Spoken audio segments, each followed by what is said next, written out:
Hi folks, I've mentioned once or twice that I enjoy doing a little gaming when I have the time. Now downstairs in my living room, I have one of the big name consoles, but up here in my office where I work sometimes and edit my videos, it's mostly PC gaming. Lately I've been thinking how nice it would be to do a little console gaming up here and maybe have a controller back in my hand. But I'm a thrifty kind of guy, so I'm obviously not going to buy another big name console just for playing occasionally up in my office, and I'm far too lazy to bring one downstairs back and forth up here. So I began exploring the possibility of one of those thumb drive console emulators. Now I know those things have mixed reviews, but again, this would just be for occasional gaming up here in my office. So like many of you probably would do, the first place I went and looked was Amazon. Tam and I are Prime members, you know. And I did find this one with fairly decent reviews for about 42 bucks. As you see here, it has 9 emulators, about 20,000 games, and fairly well reviewed. So again, being thrifty, I went back to our old pals at Temu. Quick editorial note, pretty much any object you can find in any brick and mortar store, even on Amazon, if you go look on Temu, they're going to have at least a version of it for a lot less money. And then on Temu, I found this console. Look at the graphics. Don't they look amazingly similar? This console also has 9 modes, which I assume mean emulator, and 20,000 games. So why not? I rolled the Temu dice once again. And this is what arrived. As you can see, the box is a little dinged up in certain places. I'm not crazy about that, but as long as it's packed well, it shouldn't have harmed anything. Again, it's just a thumb drive and a controller. I don't imagine it's the greatest controller in the world.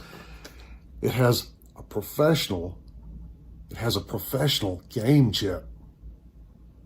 And has this cool little graphic that tells you this is for serious gamers. So we open it up here. Check out the packaging they've got. It looks like the console itself, packaged separately. I don't really see any damage to it from shipping. I am actually kind of shocked to find that it comes with 2 controllers. So it makes sense if 2 can play, but I kind of half expected just to see 1 controller. As you can see, it's configured much like a PlayStation controller, which I'm kind of used to. That's not what I'm currently playing downstairs, but I have played several generations. The controls feel pretty good, not too relaxed, not too tight. The buttons all push pretty easily. We'll see what kind of response it gets once it's plugged in. It also came with this adapter, presumably to extend the range for the controllers. This power cord for powering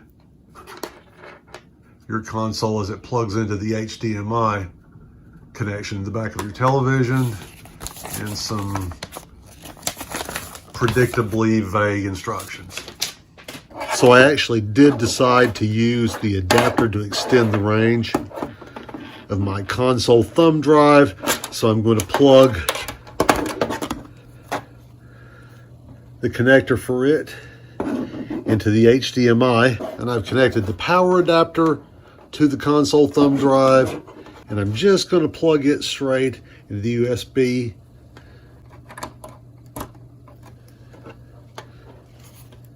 There's a little blue indicator light that has came on the console there. Our controller uses 2 AAA batteries. I'm only going to use the one. I doubt very seriously I'll ever use the other controller. You can see with the adapter, the console hangs down just a little bit below the television to get more range for the controller. Right there by Godzilla's head. Hi Godzilla, how's tricks? Oh, you know, just chilling.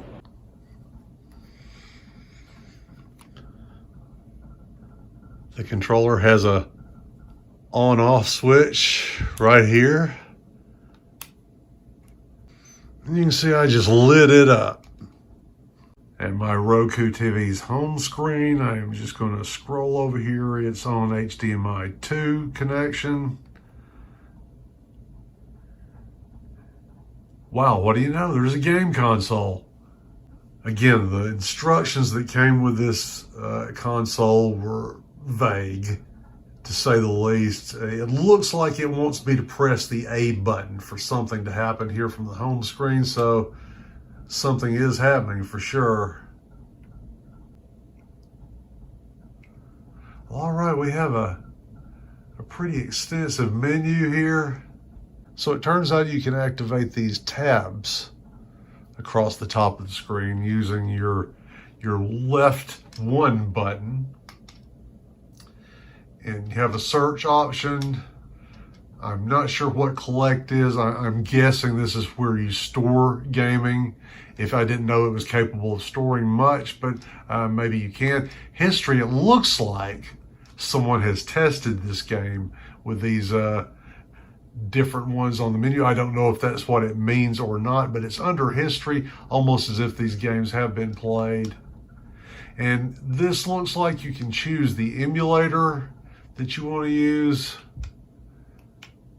So that's pretty cool. You got Atari, you got PS1. Let's see what kind of PS1 games they have. They have a ton of games on here. You can see all alphabetically listed. Resident Evil Survivor, I might have to try that one at some times. Ridge Racer, I remember that. I played that on the PS1. So there are a lot of games. Tekken, The Lion King, Simba's Mighty Adventure, Toy Story 2, Twisted Metal 3. All right, let's see what Resident Evil's got. Start button, new game.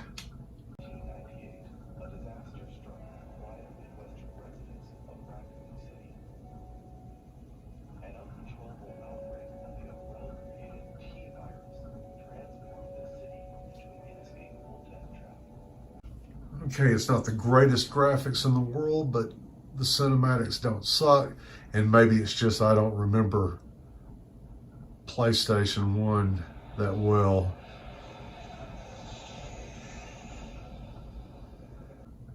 So I wake up with no memory after the helicopter crash you saw me hanging off of there in the beginning.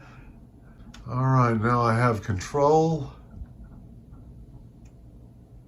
Okay, the joysticks are a little stiff. They feel like they have some play, but when it translates to the actual console, not as much. Okay, a zombie.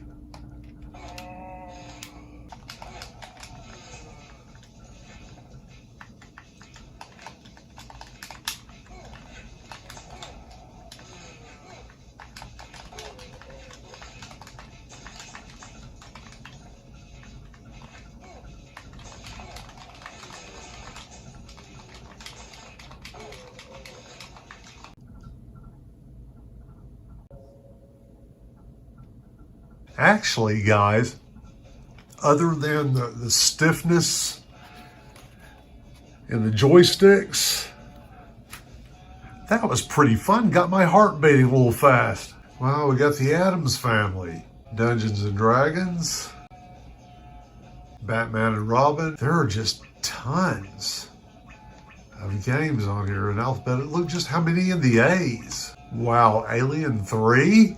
Do y'all remember American Gladiators? Bassmasters? With a name like Apocalypse, you know it's got to be good. Do you guys remember Earthworm Jim? A lot of ESPN games. What? Final Fantasy VII? Lord of the Rings? Jurassic Park?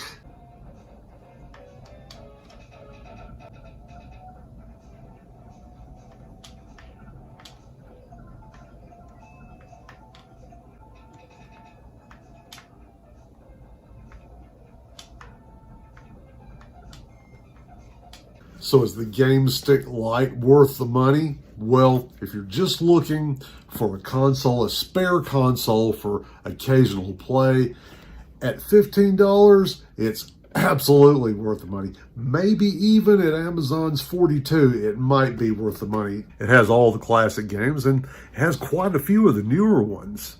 There's a lot of movie tie-ins. I guess I shouldn't have been surprised with 20,000 games advertised, but when you actually see 20,000 games in the menu, a lot of them you didn't expect, well, this could keep me occupied for a long time. But it's definitely worth the $15 that you can get it on Temu. This is a great option for the spare TV in your house. Other than the controller itself, the joysticks being a little dodgy with their response time, other than that, I have no complaints for the money. So thanks for joining me for this review of my new console. I'm going to get back to playing it. Until next time, this is Mike saying bye.